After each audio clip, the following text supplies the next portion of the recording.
Bonjour à toutes et à tous, compte rendu rapide de la conférence nationale des services d'incendie et de secours.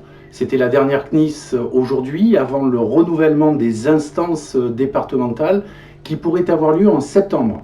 Gérard Hériard, notre président, a lu une déclaration liminaire pour saluer les avancées portées par le projet de loi de Fabien Matras, tout en regrettant un certain nombre de points non aboutis ou non abordés.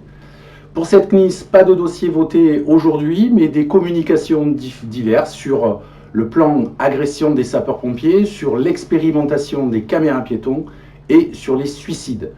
Sur le plan anti-agression, rappelons qu'un observatoire a été créé, participent Éric Dupuis d'Avenir Secours et moi-même. 3 groupes ont été créés, la remontée d'informations, la formation et les bonnes pratiques. Notons que pour la remontée d'informations, il y a un point essentiel sur les opérateurs CTA-CODIS qui sont souvent agressés. Quelques statistiques, les agressions violentes ont baissé globalement, il n'y a pas de haine anti-pompiers. En revanche, il y a une baisse significative du nombre de blessés, ce qui est plutôt positif.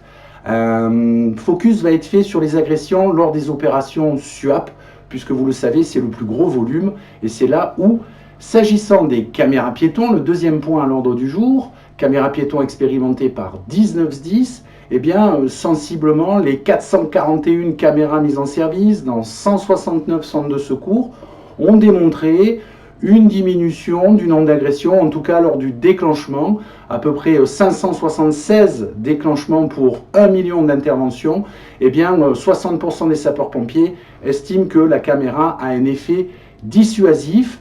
Notons toutefois que les utilisateurs sont à 80% globalement satisfaits du matériel, reste toutefois à faire progresser l'ergonomie. Sur la partie suicide, nous avons eu les dernières statistiques qui sont relativement récentes. Il faut donc rester prudent sur ces chiffres et éviter les comparaisons avec la police ou la gendarmerie dans ces situations bien tragiques. Nous serons attentifs au volume global dans ce sujet-là. Voilà, bonne continuation à tous et puis à très bientôt.